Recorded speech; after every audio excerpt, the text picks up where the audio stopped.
All right, let's get to Sean Spicer. He's the Republican National Committee Communications Director. He joins us now from South Carolina, where the debate is set to take place. Thanks for being with us, sir. Good afternoon. So, yes, you had Governor Nikki Haley delivering the response to the State of the Union, where she made a very pointed message to not respond to the angriest voices. Now you've got Donald Trump, who is running to represent the Grand Old Party as the perhaps next president of the United States. Should he be angry? Well, I think there's a line, right, which is I think that you heard Mr. Trump's spokesman tap into that, which is I think the American people are angry in a lot of cases. They're upset with Washington. They're upset with a government that continues to fail them and show the same kind of innovation and success that we've seen in the private sector. So I think that there's a lot of anger in the electorate, both sides. You look at the rise of Bernie Sanders on the Democratic and on the left side. That's because of the same type of anger. People are upset of the failure of this government. So I think there's one thing to the voters are angry, but I think how we address that anger and how we channel it is what I think Governor Haley was from what I heard getting at, which is I think that we as conservatives can offer solutions, positive solutions to the problems that America faces. But should the message of being angry be one that the GOP wants to send to the American people as opposed to one of hope?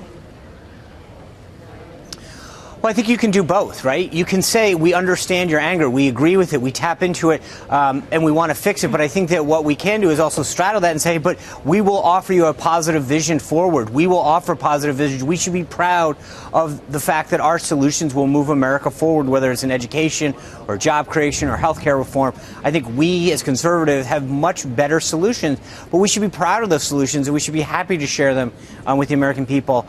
So I think we do need to tap into that anger and that frustration that the American people feel, but we need to do it in a way that I think attracts more people to this party and make them proud to be part of the Republican Party and proud to be conservatives.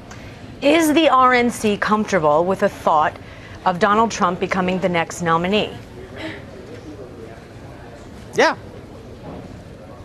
A lot of people saw Nikki Haley's speech as the establishment making a statement against Trump and going against him. So you're saying the Republican Party is comfortable if Donald Trump becomes the nominee? Absolutely. We've got 10 folks who are going to take the stage. Every one of them would do a phenomenal job as president and do a vastly better job than Hillary Clinton would do.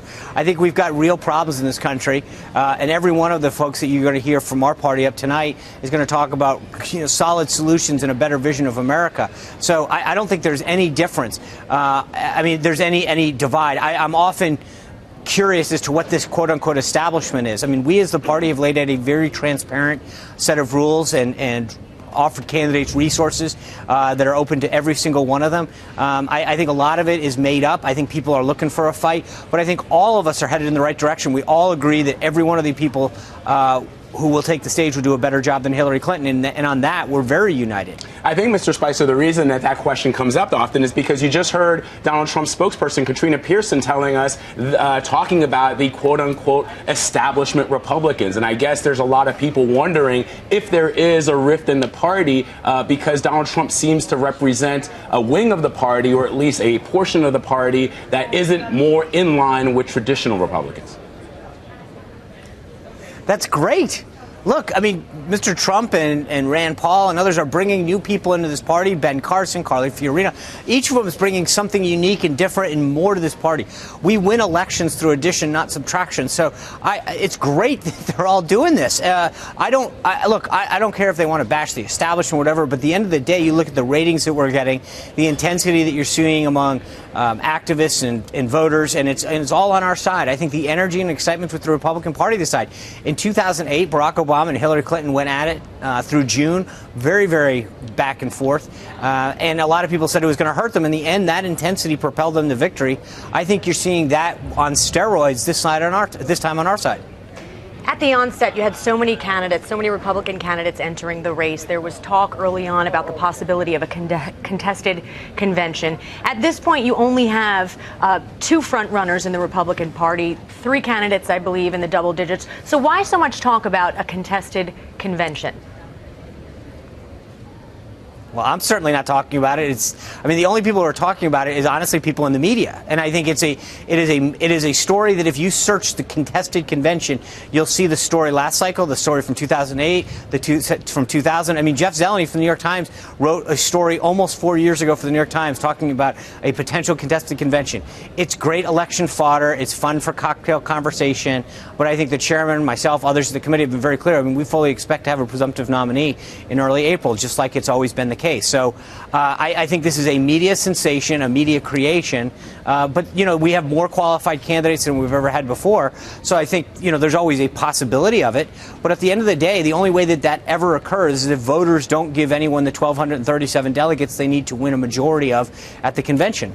Yeah, and Chairman Priebus did tell Time magazine that he is expecting that you will have a nominee by April, but he also said that it would only be prudent to consider all contingencies. What are some of those contingencies?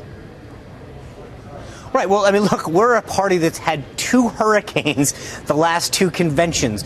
We kind of have the planning thing in our DNA right now.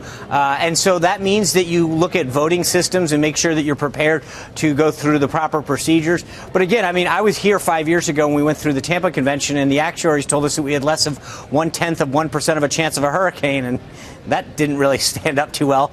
So we've got weather precautions, transportation, contingency plans, and of course we're going to have voting contingencies. That's what any prudent party, any prudent organization does. We're going to do the same, but that doesn't take away from the fact that I think traditionally we end up having a nominee in the middle of the cycle, in the middle part of the process.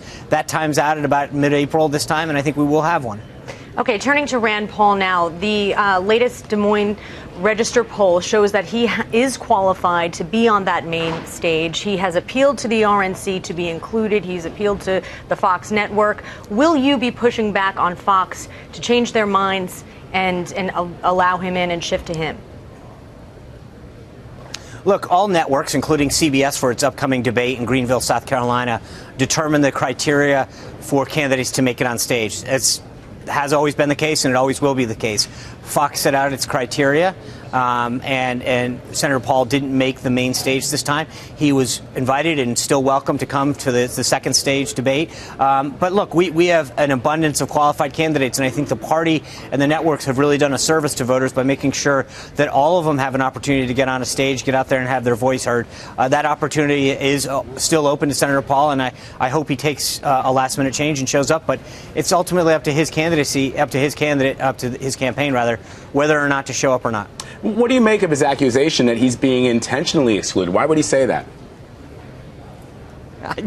I don't know. The criteria were published over a month ago in the same way that CBS will publish it for its Republican debate in Greenville, South Carolina. And they knew what those criteria were. Look, every candidate is going to fight tooth and nail to put themselves in the best possible position. I get that. That's their job. But the criteria is what it is. It was issued. The deadline passed. And I think, now they're looking and saying, well, there's another poll that came out after the deadline. We'd like it included. It's the problem is that you have to have a set of fair and transparent rules that you remain consistent. You can't change them every time somebody has a problem. So ultimately, that's Fox's decision. But you saw someone like Governor Christie two debates ago, didn't make the main stage. He went out, rose again, and he's back on the main stage. I think, I would hope that Senator Paul would join us here in Charleston and then, take his chances and try to get back on the next one the next time. That's what the process is about. It's worked well so far for Carly Fiorina and for Chris Christie. But ultimately, it's going to be his decision. Sean Spicer, RNC Communications Director, thank you so much. You bet. Thank you, guys.